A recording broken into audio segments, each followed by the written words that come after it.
So let's get started, bro. Yeah. Yeah, let's get right into do it. So, First question. What you got? What you got for me today? all man? right, here we go. So, Andy, first off, first things first, I want to make sure that the audience understands just a little bit about you. Yeah. Right? Yeah. Just in terms of like, just who you are. Yeah, What- of what- course. So I'm a Valley kid. Okay. Grew up Grew up in in San Valley. Fernando. Married right now. I got three kids. Three We just had a baby, a 7-month-old. That's right. Right. How's the sleep? It's getting back there. It's Okay. getting back there. He could sleep a good like 5 hours or so, right through. Yeah. So I think and that's good enough for me. Okay. You know what Okay. I mean? It's good enough for at least for me to kind of get some good energy and stuff like that. I like that. Okay. So 3 kids. But family, I'm a family guy. I work with my parents, right? They have a business. That's something that we're going to be talking about today. Right. And then I love golf. Golf is probably my main passion, Main passion. when it comes to just what I do. Would you say that's your only hobby right now? So is it work, family? Okay, question for you. Great question. How do you prioritize? How would you prioritize family, golf, business? Is there anything else in there that I need to add? God. Okay. Yeah. God, family, business, golf. Give it to me. You kind of just said the order: God, did. family, business, and golf. In God, that order. Yeah, family, yeah. business, and golf. Yeah, it's been interesting, man, because I mean, those haven't always been my priorities, right? Golf used to be number one, and God at one point was the last one, right? But over the years, we grow up, we mature and stuff like that, and just it's kind of hard to to really win at a level that you want to without having all your priorities in order, 100%. That's the one thing that I would say I am vibrating at the same level as you. Yeah, where 100%. God has to come 1st, family second, Yeah. and then the business because you got to take care of the family. Yeah. And That's part of then, it. unfortunately, golf. Unfortunately, golf's last, Yeah. right? But But I Well, mean, yeah. it's still up there. It's still Yeah, making a yeah. list Yeah, because if yeah. you think about it, back in the day, I mean, you had things like maybe cars, you had things Yeah. like friends, you Yeah. had things like, I mean, there were so many things that would get in the way of the list. right. But Right. so golf is at least still making the list. Yeah, for sure, man. Right. So for that means sure. there's still some time for it. yeah, absolutely. I think something. The priorities are always evolving. I think God, and family are always They have to be automatically there. Yeah. But between golf and business, those are always kind of battling it out. battling it out. For sure, man. For sure. Sometimes you can do both at the same time. Yeah, and that's I think that's one of why. Well, now we're going into what I do, right? But I think one of the big reasons why I got involved in my parents' business, right? They do wealth management, was because of I want to be able to earn money, right? Right. And still be on the golf course, right? I get it. So passive income, having passive income, residual income, to where you don't have to be at an office and you can still be making money. Right. But now I'm golfing. What came first, golf or the business? Great question. Something. So golf came first. Because you were a little kid. Yeah. Golf came first. So golf, I got into golf. My dad had already been playing probably for about 2 or 3 years. We didn't have anything in common at the time. And I said, why not pick up some sticks, pick up some clubs. And sure enough, you just hit that one shot and it just kind of gives you the golf bug, bro. One golf shot literally And gets you that's all- addicted. And that's all it takes, And you're man. done. You're done. I think we can all relate to that. For sure. And I was what, 13, 14, 15, around that age. So that's Okay. how long I've been golfing, man. And then shortly after, your parents already being in the wealth management business. Yeah. It was just naturally for you to get involved. Or Yes. How? Let's move on to that. So how did you get involved with the wealth management business? Yeah. You mentioned your parents. Yeah, great were already in question. the So, business. so my parents have been in financial services, wealth management for close to 30 years now. Okay. So you could almost say it was kind of destined in Right. a sense, right? Yeah. It was it's the family business. But early on, I never thought I would get involved. Responsibilities, right? I was a kid. I didn't have kids. I wasn't married, Right. right? But then all of a sudden I get married, I have kids, and you have real life responsibilities. And some of the services that they offer is life insurance. Well, if you have kids, you need some life insurance, right? They do investing, right? So I need some retirement planning now that I'm getting older, right? So Right. all of a sudden So all of a sudden, I'm in the market for the services I market That they provide. that they provide. So so it made sense. Okay, cool, to naturally transition into the business. Learn more about those services. Exactly. Okay, yeah, that makes sense. So so you get involved at around what age in the business?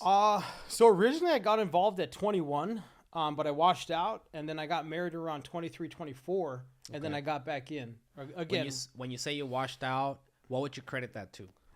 Just being young, not understanding finance, not really understanding what my parents did, the magnitude of the difference that they make when it comes to financial planning. Got it. So you went in it more for like, I need to make a few bucks. Yeah. And obviously my parents are making a living off of this. Yeah. So let me just kind of get in there rather than go work at McDonald's. You know, you want the honest truth. It's kind of interesting, man, because I grew up with my parents winning in this business. So I thought it was easy. So I thought I was going to come in this thing and it was going to be a walk in the park. And all of a sudden I feel some resistance and I'm like, hold on. So that's kind of what got me to kind of back out originally. The resistance you're talking about is the work that you need to put in order to build a business within the business. Yeah, exactly. In order to have the success that they were having. So you saw your parents having the success, building a business, you know, obviously taking care of their family. Right. And you getting probably the things that you need and everything. And you're like, okay, well, they're making it happen. I should be able to walk in there. Yeah. What I would say is I enjoyed the fruits of my parents' labor, never understanding the real labor that was behind it. That's interesting. Yeah, because I think our parents are very similar in terms of like they came right. They came to America with the whole sole purpose of building a business, maybe buying a house, the American dream, and living the American dream. Yeah. And so then I think a lot of us Mexican Americans or just immigrants. Latin Americans, immigrants, we definitely enjoyed the benefits of their hard work. Absolutely. Without understanding truly what the hard work entailed. How hard really they had to work. Yeah. What hard work looked like. So then so then you got punched in the face when you realize, okay, wait a minute, I can't just walk in here and just be successful right away. Yeah. Exactly. So then you checked out. Totally. And then what'd you do for those couple years? Worked at odd jobs, but mainly golf courses. Okay, because you were already. Yeah, so I've always had a dream of being a professional golfer. Right. You know what I mean? So for the record, he is a very good golfer. I would say a scratch golfer. Scratch? Yeah, scratch golfer. Scratch. So so there's so from what I've already known from you, there's always that, you know, should I give it one more shot? Yeah. Should I give it the shot, right? To maybe try to pursue professional golf. So obviously that's kind of hard too, because I have a brother who is in the same situation. Who at some point was a professional soccer player in the amateur, not amateurs, but I would say in the like in the second division professional. Yeah. But almost like a minor leagues to the majors. Exactly. So somewhere around that line where like all I need is a couple more years of full dedication. Yeah. But at the same time you're having a family, at the same time you need money. Responsibilities. Right? And I think that's probably a position that maybe not a lot of people are in, but quite a few people are in. Of course. I think, you know, hitting on that is what separates, I don't know if separates the right word, but when it comes to you having a kid and starting a family, well, your focus goes there, and where do your dreams go? Let's talk about dreams a little bit. You know what I mean? Yeah. So my dream was to become a professional golfer. My dream is to have a big business like my parents. Right. You know what I mean? So you're getting pulled in different directions at that age, right? At that 100%. 22, 23-year-old age. The family, the business, the golf. So break it down in terms of like how then you start to realize, okay, well, I got to start placing things in their proper. You know, so that's so funny. I mean, oh man, talking about that. So, I've matured a lot over the last few years. I was just recently. Recently. So how old are you right now? 36. 36. So we're talking, we had a run of getting back into the business and having a family, and we're about 12 years into that. Yeah. And just in the last couple of years, you'd say is when you made the biggest change. Really started to mature, grow, inside of the business, right, leadership roles, right, and also outside of the business, family roles, fatherhood kind of thing, you know? Yeah. Oh yeah, I think that makes sense. You know, for some people it takes longer. Yeah. For some people it takes... You know something, I think that's one thing that's interesting, man. Everybody's on their own timeline. Yeah. And I think one of my biggest mistakes was thinking that I had to be at a specific spot by the age of 30, right, or by the age of 40. Right. You know what I mean? So that makes sense. So, okay. So moving now a little bit more towards the now, right? We're in a good place. We have our priorities straight. Yeah, in order for sure. And we're helping people. Yeah. We're helping people. Yeah, it's exciting right now. So exciting times now because we're able to create, and I say we because I feel like I'm somewhere around the same lines as you. Absolutely. Too, where we're able to create value through our own experiences because now we want to help people understanding like kind of where we stand from our learning experiences. Right. Yeah. And we just feel more confident to now go out there and be like, we really, really want to make sure we help people out. Share. So share the good word kind of thing, the services. Family business. Yes, sir. And still a family business? Yeah. Okay. So what's cool about the business, so let's talk a little bit about the business, right? So my parents have been doing it for close to 30 years now. My oldest brother, I'm one of 5. My oldest brother, he's in the business, not so active right now, right? But he's licensed, all the licenses. Then I have a sister. She's out in Arizona. She teaches. She's a life insurance licensing instructor. Okay. So she kind of helps us when it comes to the licensing aspect. I have another brother. He's in the business. He's fully engaged, coming up in the ranks right now. And then one brother who not involved, but he prays for us. You know, that's his job right now. I love that. Yeah. I love that you just consider that as part of the family. Hey, that's business. Good enough. That's good enough. Absolutely. That's huge. So it's a family business. Yeah. So I'm interested a little bit before we get into the services that you guys provide. I am interested a little bit into the day-to-day because as entrepreneurs, I think one of the biggest struggles that we have is having our own schedule. Yeah. And that can either be our make it or break it. That could make you or break you, right? The schedule. You can either use it to your advantage, or it can take you down a rabbit hole, and all of a sudden you have no idea what you're doing.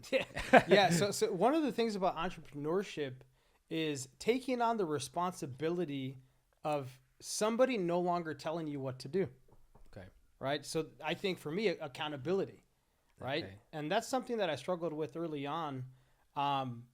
But why? Because I couldn't hold myself accountable. Okay. Right. But now I'm really good with accountability and with my pops, but, my day to day, so I work out of a planner, you know what I mean? I'm kind of, I make myself that white collar, blue collar. Gotcha. Kind of thing. And then, so what does my schedule look like? My day really doesn't start till 9. I start sending out some messages, making some phone calls. But before 9, is that because you want to spend a little time in getting like the morning routine with the family, the kids? What is that looking like between you waking up to now? You're not waking up at 9 and sending emails. No. So I wake up probably around 7 o'clock, which is pretty nice. Naturally, right? No, that's not true, right? Probably a little bit earlier, right? We got a little one, so my schedule is kind of on his time, right? So it could be 4:30, but then he falls asleep at 6, and then I wake up at 7, kind of thing, you know.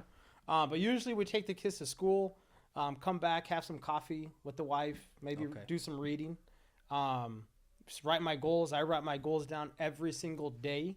I think that's been a huge game changer in just the focus of accomplishing what I want to accomplish, right? Yeah. And then after that, kind of get started with the day of sending those texts. So you would say 9 a.m. is where your work really starts. Yeah. I go to the office. You work at home. So I work. I do a lot of things via Zoom. COVID really changed my business with that. That's interesting. Right? I think it did for a lot of people. Yeah. Because we always used to do. My business was very face to face. I'm going to come over to your home. Let's sit at your kitchen table. Let's have a cup of coffee. Let's talk about your finances. Now it's totally different. Now I'm at home.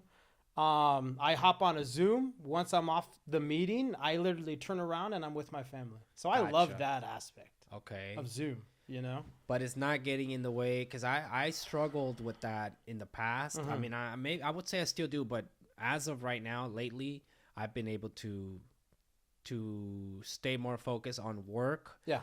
But I did kind of, and I would say my wife also struggled because if she sees me at home, it's like family here's the baby. Family, family time. I mean? Or hey, I need help. So same. How do you manage? Let's say you're off of the Zoom call, you're able to be around the kids now, but what's your accountability to like? Okay, I gotta make. Do you do follow-up calls? Do you do like what? So great question. So usually, I mean, Sunday, Mondays are usually my days that set me up for the week, right? So a lot of my prospecting goes on between Sunday, Monday, Tuesday, so that I'm ready on appointments Wednesday, Thursday, Friday. Gotcha. You know what I mean? Okay. So it's not so much, of course, follow-up calls, right? But that's kind of the mode that I'm in. I start off my week by prepping for later on in my week. That's kind of just set all your appointments. Yeah. So basically, you would say your business is mostly based off setting appointments. Oh yeah, prospecting and setting appointments. Setting appointments, prospecting. 100%. Who needs my service? Who needs my services? Yeah. And when can I have an appointment to talk to you? Yeah. So who's my market, right? Right. That's always something good to talk about. So let's say the main services that I offer, let's say, is life insurance, auto and home insurance, investments, 401k. I do a lot of 401k rollovers. IRAs, retirement planning, wills, identity theft. So a broad span of financial services. But the main thing that I really teach, or that the main services that I offer, is life insurance and investments. Life insurance and investments. Mm-hmm. Do they coexist together, or two different things? No, something that's a great question. So I mean, the life insurance industry is pretty interesting. There's two types of life insurances out there, right? Mainly, right? There's term insurance, which is just a set time frame of insured. And then there's cash value life insurance, which is a life insurance and a savings combined. So it's almost like a hybrid. Right? I think that's what I have. Yeah. I think I have something similar to that. Okay. Okay. We're touching base on life insurance. Yeah, now we're in the services. Let's go. Who needs life insurance? So great question. So let's say if you own a home, God forbid the breadwinner passes away, that would be a financial devastation. So life insurance is there to take away not the emotional devastation, but the financial devastation. So if you own a home, you need life insurance. 100%. Because if you, as the breadwinner, pass away, who's going to pay for that mortgage? Exactly. So when you talk about life insurance for someone who owns a home, is that different life insurance for someone who doesn't own a home? So let's say if you have kids, you need life insurance. If you have God kids, forbid either one passes away, right? You need life insurance to make sure the family can continue, or at least mourn, right? Right. In peace. Okay. So if you own a home, if you have kids, you and your spouse need life insurance. 100%. Okay. Let's say you don't have either of those, right? And you're responsible enough. And let's say you have maybe some school debt. Or let's say one thing that I really teach is generational wealth. Right. Let's say you want to set up your nieces and nephews, or the next generation that's coming behind you. You do that with life insurance. And obviously there's a whole line of different types of amounts, of course, coverage amounts. Pay. So okay, just generally speaking, let's just say I own just to put a number, $1 million home. Yeah, I have about. Oh, this is good. I have 6 kids, but let's just say I have 3 kids for the general purpose. Of course. What are the numbers looking like? Something. So one thing that I teach is becoming properly protected. What does that mean? Right? I use an acronym called DIME, right? So the D stands for debt. God forbid the client passes away, would they want their debt to be paid off? I think the debt is the first thing they'd like to be paid off. Right? So however much their debt is, that's how much insurance will add on. Okay. Right? What are some of the debts that you normally see? We're talking credit card debts, credit card, mortgage debt. Car loans, credit card debts, school loans. Yeah, pretty much the same debts that we all kind of generally have. Yeah. Okay, so then after the D, what's the I is for income. Income. So experts recommend about 8 to 12 times your annual income of insurance, For easy math, I always do 10 times. 10 times. So if a client earns about $50,000 a year, multiply that by 10, to be covered properly, they need about $500,000 in insurance. Why? Well, when the loved one passes away, right, you can't take away the emotional devastation, but life insurance takes away the financial devastation, right? So imagine it gives the family a good 10 years for them not to have to worry about money. The financial part of it. The financial aspect. So they can focus on the emotional part. Exactly. Exactly. Okay. So that's D-I-M. M. So M stands for mortgage, right? Okay. So that's usually the biggest debt people will have. Huge. So the easiest way I ask this question is, if you were to write a check to pay off your mortgage today, how much would that be? Got it. And then you add that onto the insurance. And then we have E. So the E is education. So let's say the client has two kids or 3 kids. God forbid you pass away. Would you want to make sure the kids' education is paid for? Most people say yes. You add whatever costs of, what you sum up a number, maybe $20,000, an extra $50,000 for college, and you add that Off the top of your head, what's the number that usually pops up for someone who's a homeowner and has a few kids? $500,000. $500,000. $500,000 to $1 million. $500,000 to $1 million. Yeah, I would say so, because I just did the math, and I'm definitely well over $1 million, but that's because I have a lot more kids. Of course. And responsibilities. I think it's more of what responsibilities do you have will determine the amount of coverage that you need. Okay, so let's just keep it at between 500 to a million in coverage, and then what does that look like on a monthly payment for someone? That's a great question. So life insurance isn't something that you just go out and buy. It's something that you always have to qualify for. So it really determines on the main 2 things that are determined when it comes to life insurance is age and health.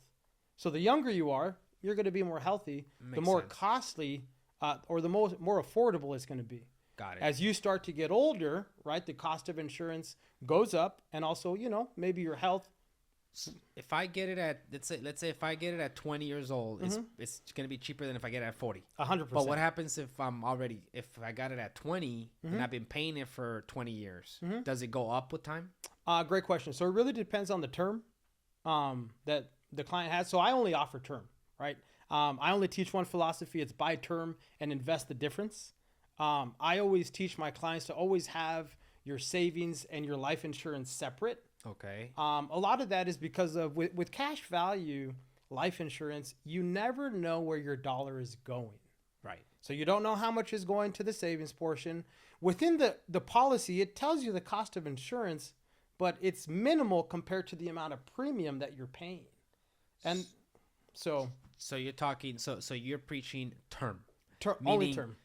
Meaning, okay, 20 years, 25 years, 30 years. Yeah. Oh, how many years do you preach? So my job, so when I come in to sit down with the family, my goal is to get them to retirement. So let's say if they're 20, I want to try to get them at least to 60 or 65.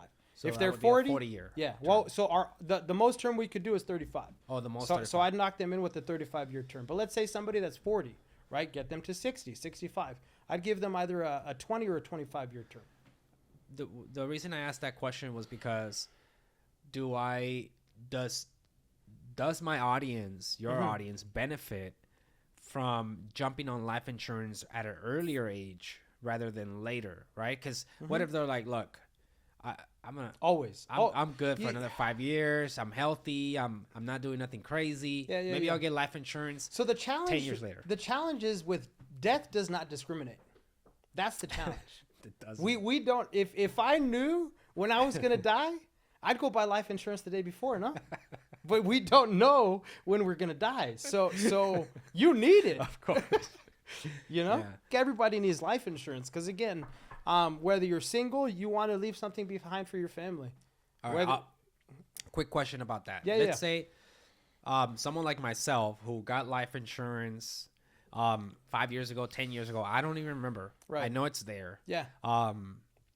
Let's say I got it through another company or an associate friend. Well, how many companies offer life insurance? Is there a lot of companies? There's a lot. Yeah, there's a lot of providers. But there's only one company that only offers term. and that's Primerica. Okay, explain on that. What do you mean? There's only one company that only offers term? Yeah. So there's term insurance that right there. So let's talk life insurance. There's term insurance. There's cash value life insurance. There's accidental death and dismemberment life insurance, and then there's group life insurance that you usually get through work. So those are the four kind. But usually when I sit down with clients, we're really only talking about two, which is either term insurance or cash value. And you say that you guys only offer term. So we only offer term. Yeah. So is there like a strategic reason why? Absolutely. Yeah. So my philosophy, my business philosophy is, especially when it comes to wealth management, is buy term insurance and invest the difference. So that you know the exact dollar of what's going to the cost of insurance, and you know what's going to your savings and investments. Okay. All right. So now back to my question about, let's say I got some insurance with another company. I'm like 5 years in. Yeah. And I kind of forgot what the terms were. I don't really know where it's at. Of course. At that time, I only had one kid. I didn't have a house, right? Of course. I'm sure this happens often where it's like, hey, you have insurance, but that was 5 years ago. Are you sure that's enough? Right. How does it work with the whole transferring? Is there such thing as a transfer? Is there such thing as... I think you know where I'm going with this. Yeah, so a few things, right? So, I mean, when it comes to probably what you're talking about, and I think it's more replacing policies or transferring, like buying new policies, or what do you... I don't know. I'll give you my perfect example, and I'm sure there's a lot of people out there who got life insurance like 5 years ago. Right. Someone, convinced them that death has no time. Of course. And they got life insurance. Yeah. But now they have a family. Now they bought a home. And especially for me, I want to be able to tell someone, hey, you're a homeowner now. Yeah. Do you have life insurance? And they might say, yes, I do. Well, when did you get your life insurance? Did you get it 10 years ago when you were single? And, so I know exactly where you're going with this. So a lot with my existing clients, I do a lot of annual reviews. Yeah. Things are always changing. Like you said, whether they haven't had a new kid, whether they moved and they bought a new home, or whatever the case is, but things are always changing. Maybe they move jobs and stuff. But even for, let's say they're not my clients, or you know what you have, but you don't understand what you have, I always do complimentary consultations. Okay. So there is a way to, now what happens with all that initial investment, right? Let's say you've been paying life insurance for 5 years, but then now that's not making sense. Oh, wow. Yeah. So now you're going on, are you switching people to start a new term? Absolutely. And I think so one thing, let's hit this on the nail right now. I never advise people to buy life insurance as an investment. Okay. So I preach you should buy life insurance like you buy your car insurance or your home insurance. I see what you're saying. Pure insurance, right? I see what you're saying with that. So that's something that I teach, and that's part of my philosophy, is to buy term insurance, pure insurance, and then invest the difference, whatever you think would be going to the savings. Invest that difference, whether it's in creating an emergency fund, a short-term fund, or even a wealth fund when it comes to retirement. Okay, that makes 100% sense. So to summarize that, if you don't have life insurance, yes, you need it ASAP because death has no time. Yeah. Right. If you had life insurance years ago, you need to do an annual review. Yeah, or at least, yes, at least a checkup, right? Do a checkup to make sure that it still fits with your necessities. Yeah, you got to think about it like this. If every year you're supposed to get an annual physical, a checkup, right? Yeah. Oil change. So if you're going to do that for your health, you should do that for your financial health, right? Yeah. So it's no different. It's interesting. I was watching a podcast. Go figure. Right? About someone that was talking about how you ask them about their business. Yeah. And they're like, oh, yeah, my business makes X figures. Money comes in, money comes out. They'll tell you everything about their business. And then you ask them, hey, well, what do you do? What about your body? What are your genetic markers looking like? Yeah. And they're like, what do you mean? But then you ask them, what are your priorities, health or wealth? And they're like, well, health first and then wealth.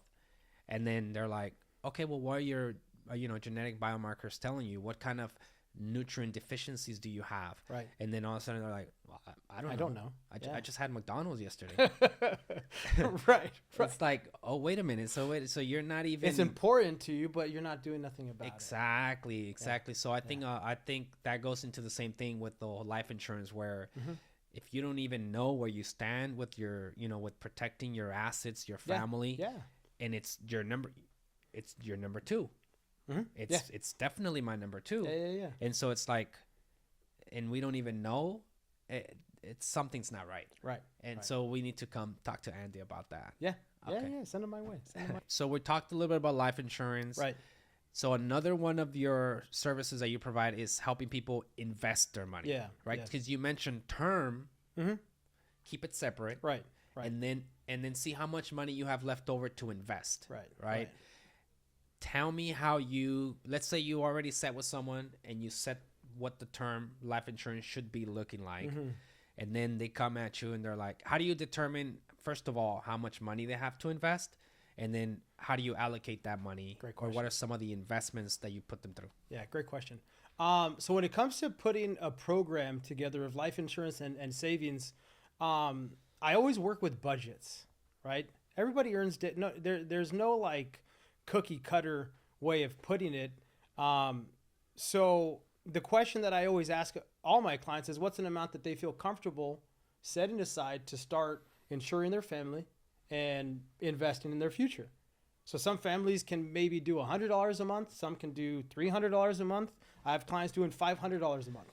So it's anywhere in between. Is this already determining life insurance? Is this what we're talking about extra? Right. So no. So let's say a client. So my average program is about $200, right? So let's say somebody will tell you, I have $200 that I can free and clear put towards. Yeah. Let's say they're married, a couple. Okay. They have 3 kids, right? Perfect. On average, let's say maybe about $70-$80 will go to insurance. Okay. And then what's left over, about 120, will start going into the savings. Into the savings. So savings investments? So when it comes to savings and investing, I teach 3 fundamental accounts, right? The first one is an emergency fund.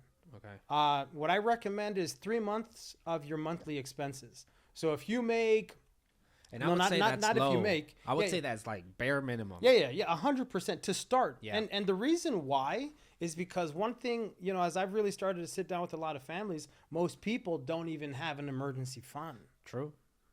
So them having $3,000 saved for an emergency is totally a game changer for them. And it starts to create some belief, well, hey, maybe you can save $5,000. Yeah. Maybe you can get it up to $10,000 for an emergency. Right, but that's the emergency fund. So I recommend. When you're talking emergency fund, are you talking like they're gonna put money away towards that?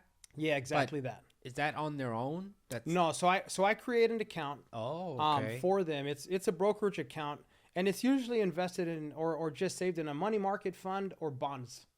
Got it. So it's safeguarded. It has to be safeguarded so that they can access. Yeah, well, safeguarded in the sense of from the stock market. Because that money needs to be liquid. If they need it tomorrow, they need to be able to access it. Right? Got it. So I open up a separate account that's with my institution, right? Why do I do that? If I have a savings account, let's say I have an emergency fund at the bank, I could walk to the bank, I could transfer money from my savings to my checkings, and I could take money out. Okay. But if it's in this account, it takes on average about 3 to 5 business days for you to get your money. So you're going to think a little bit more before you transfer it. You're not going to go to the dealership and buy a car on the spot. Exactly. You'll be like, I got to come back. Yeah. It takes me 5 days to go get that money. It's hard to make those, what do they call those impulse purchases? Impulse purchases, right? Because there's a 3 to 5 day transaction period that by that time your wife can catch you. Exactly. Even more important, right? Your wife could know about the purchase. Okay, cool. So then an emergency fund is a safeguarded account that is put into some sort of like. So it's no different than if you're saving in your bank. Okay. You just can't it just takes a little bit more 3 to 5 business days for you to access. And you help them open that account. Of course. Okay, so then boom, a little bit of money can go there. A little bit of money goes to the term insurance. Term insurance, correct. And then what else? So let's say they already have an emergency fund, right? Okay. That's account number 1. The next account is a short-term fund. If they already have it, do you move it? Let's say, hey, we got like 5K, 10K. If they want. Yeah, usually, let's say if it's sitting in a CD and that's kind of their emergency fund, we'll move it for sure. Okay. Yeah. Or let's say it's sitting in their savings account. I mean, ultimately, it's what the client feels comfortable with. Got it. Right?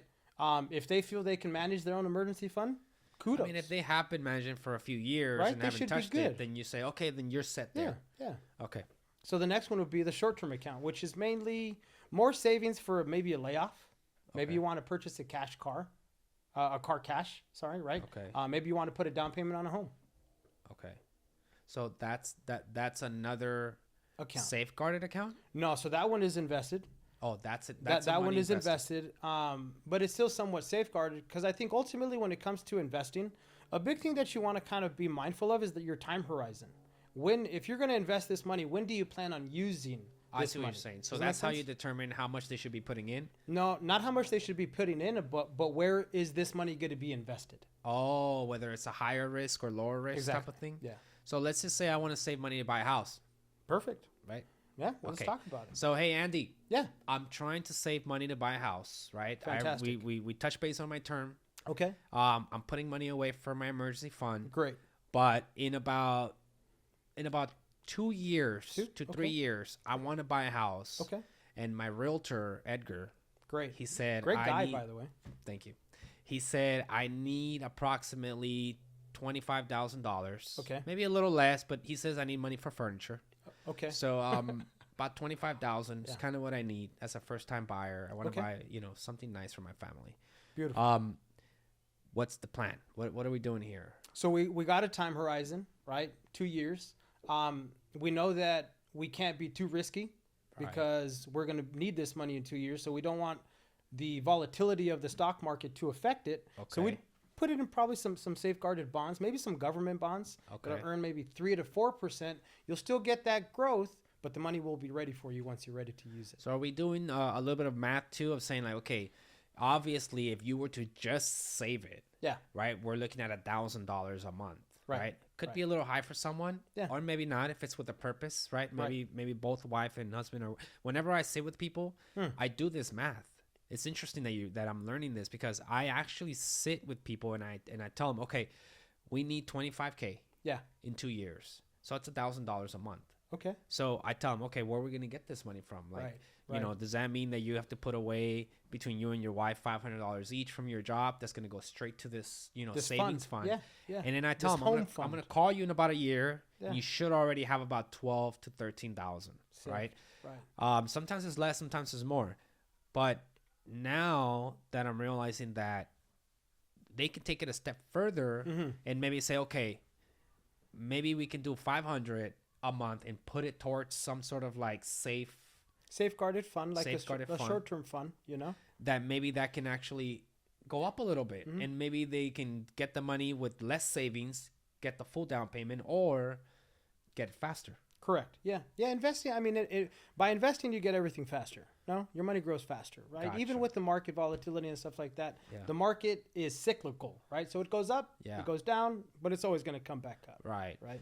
So ideally to invest, you would say, okay, because here's the deal. There's also risk. Of course. Okay. Of course. So if they're going to buy a house in less than 2 years, they have to buy a house. Yes, then sir. Maybe would you say it's better for them to just save the money directly? So that way they don't risk the money coming down or going up. So something that I recommend these days is investing in government bonds. They're backed by the government. They really won't lose. Okay. They'll lose maybe not even purchasing power, because the interest of those government bonds is on average 3 to 4%. So it's a little better than CDs? Of course. It's about average. About average. With average, but the money's accessible. CDs get locked away, right? CDs get locked 18 months or something like that. Whatever the term is, whatever the terms are. So it's in a fund to where it's still accessible if you need it tomorrow, kind of thing. Got it. Okay, so some sort of a bond would be ideal for someone who's looking to save money to buy a home. So I say bond funds, right? One of the things that I teach families. So you made a point of investing can be risky. Right. So one thing I teach families how to do is invest in mutual funds. Mutual funds. So what's a mutual fund? A mutual fund is a group of people pulling their money to invest in the global economy, right? So your average mutual fund invests in about 150 different companies. Okay. So investing is risky, but what do you do with mutual funds? Now you're taking on a calculated risk. So you're diversifying your investment. So the diversification, right? The thing that I explain always is, if I were to invest all my money into Apple and tomorrow Apple goes belly up, you lose all your money. The odds of Apple going out of business isn't going to happen, right? But I use them as the example. Right. So with mutual funds, right, the odds of 150 different companies in one fund going out of business, well, that's probably Armageddon, and we may not need money anymore, right? Especially if it's Apple and Samsung. Right. Oh, yeah. Yeah, right. If Apple goes to, shit, then Samsung might all of a sudden blow up. And that's usually so great. And that's exactly how it works within the mutual fund. If one company is doing bad and they see another one doing good, they'll swap it out. Got it. Okay. So then you would suggest that a good mutual fund would be ideal for someone who's looking for, hey, you're going to buy a house in a couple of years, 2 years, invest your money in a mutual fund. Money's still accessible. But chances are it might grow a little bit faster than if you just try to save it in your bank and you have access to it and you end up spending it. Correct. That's awesome. Okay, so in the subject of investing, what else is something common that you see, or what's another suggestion? Sorry, let me set this up properly. Yeah, sure. We got term insurance. Yes. We got our emergency fund. 100%. We are depending on what or we are saving for. Depending what we're saving for, new car, new house, or whatever it is. Then we have our investment. What's next? So the third one is your wealth building fund, and this one is really geared towards retirement. So accounts like 401ks, traditional IRAs, Roth IRAs, things like that. Gotcha. Okay. And how much are people putting into that approximately? So I mean, when it comes to a Roth IRA or a traditional IRA, what is a Roth IRA? So it's an individual retirement account that gives you tax advantages. Oh, okay. And that's because money's not accessible. So great question. So a Roth IRA or a traditional IRA, they're geared towards what? Individual retirement account. Right. So those are not supposed to be touched until 59 and a half. That's the one that you tend to roll over from 401ks into Roth IRAs? Yeah, so one of the most common things I see is people move jobs, and when they move a job, they'll take their pens and their staplers and their pictures, but they leave behind their money. That's very common, yes. So I do a lot of 401k rollovers. Okay. And I teach people one thing that's interesting, I would imagine most people don't know that their 401ks or their 403bs are invested already in mutual funds. Yes, I do. I mean, I know that. You know, right. But most people don't know that. Yeah. To where, again, the education that I bring also, let's say they have a 401k, I help them make sure their positions within the 401k are better than just, So give me a little bit of the pros and cons, because I met a lady that trusted on her 401k. Yes. And it paid off. Of course. Now, you're mentioning that you teach transferring or rolling that over into Roth IRAs. If you're currently still employed and you have a 401k or a 403b, you can't move the money. Okay, gotcha. Okay? So let's start there. But again, I do come in, I review their current 401k with them, and I kind of help them pick a mutual fund that's going to benefit them long term and give them a better rate of return. Through their same 401k. Through their 401k, yeah. So it's their 401k. Hold on, right, because I get where you're. But then if they leave the employer, that's when the rollover comes into play. So that's when the transfer of assets comes. Example time. Yeah, let's go. My brother has been working for a company for 2 years. Okay. And I believe they have been putting money into a 401k. Okay. Maybe there's not a lot of money there yet, but you're saying that he has a choice on where his money, what mutual fund it's being invested in? Absolutely. So when you sign your paper to get into a new job and you say, okay, you're going to have with 401k, all the benefits, you don't have, at that moment, you don't choose your mutual fund, or they just put it somewhere? Right. So automatically, when you're signing up with your benefits, I could almost 99% guarantee it's in some type of what we call a target fund. A target fund, what it does is it's a mutual fund also, but it takes your date of birth, right? So let's say I'm 36. 0, I was 14. Right. 1989. Right. So you were born in 89. It takes your birth, and then it's going to gear that the year that you're set up for retirement, it's supposed to mature in a sense that it's supposed to peak. And who made this spreadsheet? Yeah. It's so funny, man, because for the record, I don't recommend. What if I want to be risky? Yeah. For the record, I don't recommend target funds. They don't have a good track record, meaning a lot of target funds just started last year, right? So a lot of the mutual funds that I recommend are mutual funds that have been around for a long time. They've seen some recessions, maybe some oil embargoes. They've seen some wars, right? The mutual fund has gone up, it's gone down, but what has the average rate of return been on that mutual fund? And that's always important. How far do you go? 20 years, 30 years? So one of my favorite mutual funds is with American Funds. It's the Investment Company of America, and it's been around since the 1930s. So it's been through everything. Yeah, I mean, it's been around since the Depression. And why do I bring that one up? And this is not a solicitation, right? But it's averaged 12% since it's been around. Wow. So if, let's say, over the next 20 years, you get an average rate of return of 12%, and you're saving for retirement, well, how much money are you going to have? Depends how much money you put into. Yeah, that too, right? So that's so interesting. Just that, I mean, I'm learning that right now. So when I talk to people and they have 401ks, I can tell them, hey, listen, you have a choice to get a little more aggressive if you want with your 401k, or a little less aggressive, or I don't know, but you have a choice to pick something that maybe someone can recommend you. Yeah. That they don't know of.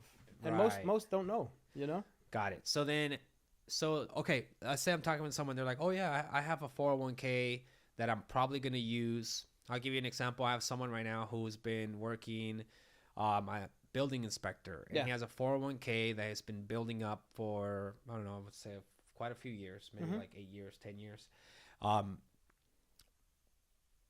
I don't know. Let's just say he does no idea where it's been invested, but let's say he's getting ready to buy a house. Yeah. Ideally, what we always recommend is, okay, well, we can use your 401k to buy a house. Yes. There's different options. There's borrowing against it. There's just emergency. You get it all out, whatever it is. Is there anything else? Let's just say he's a year away. Yeah. Is there anything else he can do now to improve that fund to buy a house, or before he gets it out? No, not necessarily. But I think one of the biggest benefits that maybe most don't know of, I would imagine you know of, but you could use up to $10,000 from a Roth IRA or a 401k as a first-time home buyer to purchase a home. I'm sure you knew about that, no? You could use up to 10%. Up to $10,000 $10,000 of that money. Yeah, of your 401k. Without getting penalized. Without getting penalized or anything like that, which is a huge benefit for people. Yeah. So meaning they don't have to take it all out. They can just use $10,000 without being penalized. Correct. Anything above that, of course, they're going to have some sort of repercussions. The penalties and stuff like that. But just knowing that, hey, most people, they save, especially if their companies match, they save up $10,000 pretty quick. Yeah. Right. So I mean, it's just a benefit. Okay.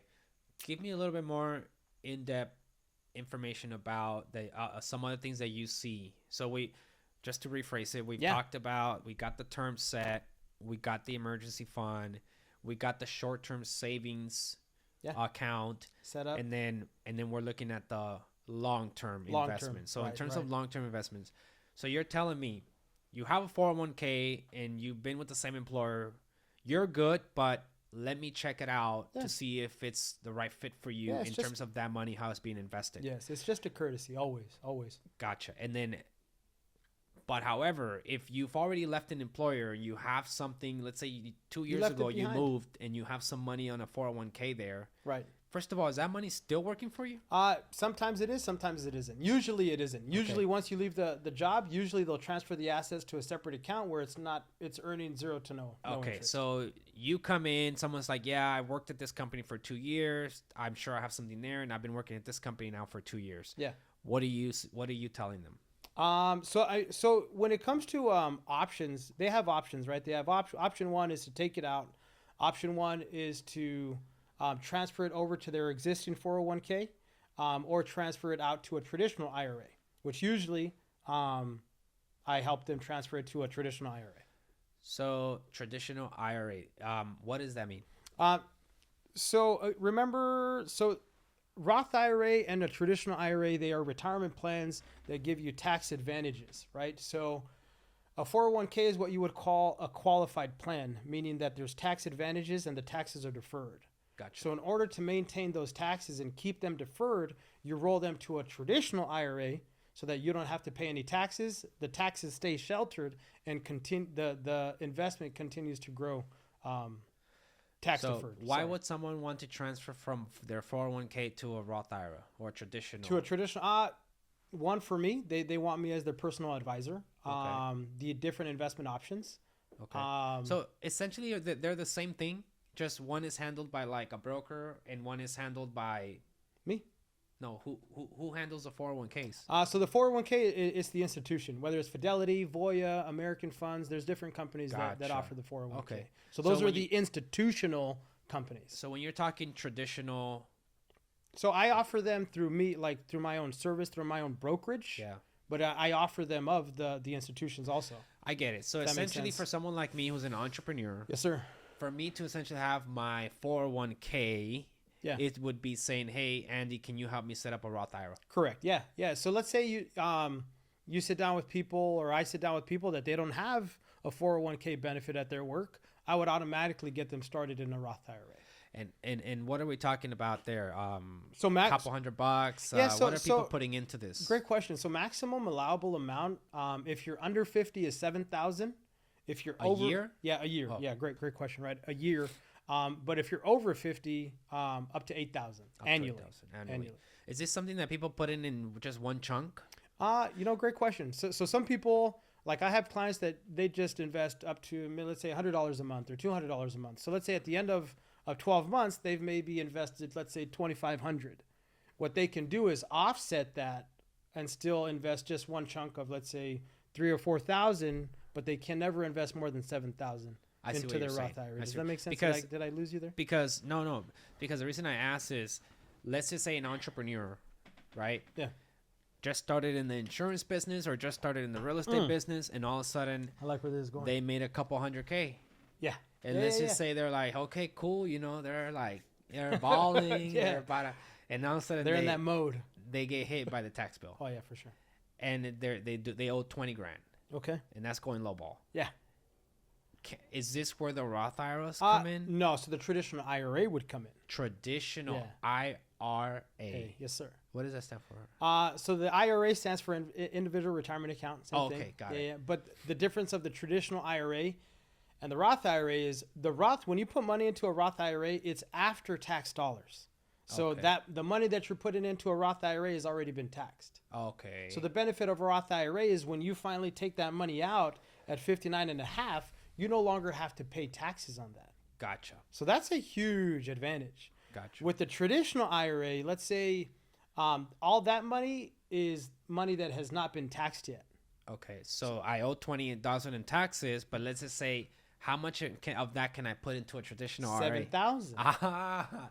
Okay. And that's gonna so that's why they say, okay, if you're an entrepreneur, you owe $20,000 in taxes, pay 7 of that, put that into a traditional IRA, so that you defer those taxes until later in life, after it's accumulated some benefits of the market. Right. So what's the magic of paying taxes later? Right. Well, ultimately, when you're retired, you're in a much lower tax bracket because there's no income coming in. So ultimately, later, the benefit of that traditional IRA is if you're paying 22% taxes today, you're going to pay half of that in retirement because you're in a different tax bracket. Got it. So that's kind of the idea of that benefit of investing. And both of those are all money that's in the market. Yeah, depending upon how the client wants to invest. Again, it's dependent upon investment objectives. Got it. Time horizon, the risk that the client wants to take on. So both the traditional IRA and the Roth IRA, both of those can be involved in a mutual fund. Yes. In mutual funds. Yeah. And the 401k. Yeah. So let's say the 401k, the Roth IRA, the traditional IRA. Let's say those are the investment vehicles. Gotcha. And then the mutual fund is the actual investment. Got it. Yeah. Okay. All right. That makes a lot of sense. So That's crazy. I mean, I feel like just with with what we're learning here is just as important. I do a lot what's called 2-year plan to be able to purchase a home. Yeah. Right. Yeah. And we put these plans together. We talk about savings. We talk about income. We talk about debt. We talk about credit. Right. But I do feel like that 2-year plan should include some of all these things that we're talking about. Of course. And if it doesn't, let's just say someone comes to me and they're like, hey, I'm ready to buy a house now. Yeah. Right. I've been saving. I've already done everything on my own. Right. Boom. Let's go buy a house. Great. Pull let's the trigger. do it. I'm not going to stop you. Yeah, right away. So let's go buy a house. Let's get that investment going. But shortly after that, it's like, okay, now we need to sit with Andy. Right. Because now we need to set ourselves up so that, number one, the house is protected. Yeah. Through some sort of life term insurance. The family also. Let's make sure or if you have life insurance, make sure it's enough. Yeah. Because now you have probably a $600,000, $700,000, $800,000, mortgage. Right. Right. Your family's probably going to grow. So let's set yourself up with that. And then also let's start kind of figuring out, now that you invested in real estate, let's start figuring out the other small investments you need to start doing to set you up for retirement. 100%. It's huge, man. Yeah. So, and just to piggyback off that, imagine they purchase the home, right? I would come in and teach them how to now create a financial home. Right. Right. Yeah. The foundation of a financial home is term insurance. Right. Right. What's the next step? Creating a budget and an emergency fund. Right. After that, I think it's the goal is to get out of debt. Right. Then you talk about retirement planning, college savings, and you're constructing a financial home. So let's just say someone is looking at this and they're like, I don't have any of this. Yeah. I don't have any of that, 4-step investment home. Right. Yeah. But I own a home. Right. It should be important for them to come meet with you so they can start building their financial home. Correct. Now, if they don't own a home and they don't own anything yet, they're just working hard. Keyword yet. We've been there. They've been working hard. They're getting started. Maybe they're still in between jobs. Maybe they don't. Maybe they're still kind of in the beginning phase of their financial future. Do you think it'd be beneficial for someone? All right, I'll give you a good example. Yeah, hit me with it. 21 to 20 to 25-year-old. Okay. Yeah, great age.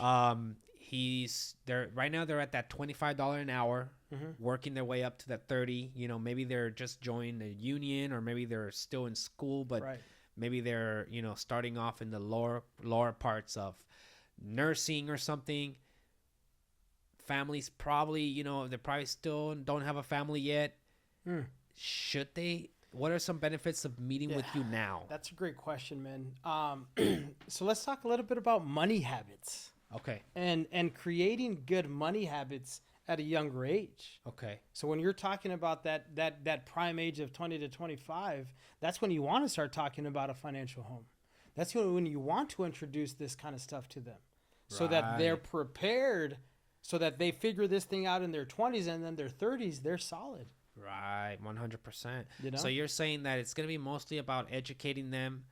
Yeah, because I think that's the biggest problem. The biggest problem is that the younger 20s, all they know is I have to work to pay my bills, right, potentially my rent, and maybe so and that I can buy a car. Yeah, and what else is there? Like that's all they really know. Yeah. But if right now they can sit with you and say, hey, I mean, you're already making some money. Let's just start with $50 into this account. Let's just start with some sort of term insurance, just because, I mean, would you recommend term insurance for someone who's single? Always. Just on his own? Always. Yeah. Always. But what is their motivation? Who are they leaving this money to? So that's when you create you have to create the need, right? And at that the question that I asked somebody that young is, would you want to leave money behind for your parents? For them to bury you. Yeah. I think that's one of the biggest things that burials aren't cheap, man. Yeah, they're not. I think 20, 30 grand 30 racks. Get you in there, just to get you to get you underneath the ground, man. Yeah, bro. So that's actually really smart. It could probably is there such thing as a, like, what's the minimum life insurance we're talking about? So, you know something, that's so interesting. I don't know. I never go off of minimums. I always go off of needs. Okay. So someone's single. So a base plan is 150,000. And then let's figure out what term to give them. And the term would be dependent upon the affordability. How much can they afford? Gotcha. But 150,000 to start is my base plan. Let's say they just want to get started. They can't afford a big plan, but they know they understand the need for insurance. 150,000 as a base, and then we figure out the term after that. Got it. Okay. Well, at least you're saying, look, I'm not going to be a liability to my parents. Exactly. Or if for some reason I'm gone, I don't want my parents to go into debt, $30,000 just to put me underground, and then deal with the emotional support. Exactly. So smart is, hey, if you're single out there, said it better. Be smart. Don't put your parents through, and again, we don't want to think about this, but time. So something that my brother taught me, he's in the business, right? But you talk about this once, so you never got to talk about it again. That's true. Once you get life insurance and you got it, I mean, you never got to really worry about it again. Right. Unless you got to upgrade it. Right. Unless, annual review, or, you got some kids, or you bought some home, but it's almost like somewhat of a set it and forget it plan, Okay, cool. So I love that. Anything else before we wrap up? Well, yeah. This was great, man. We're getting ready to wrap this up. I love it.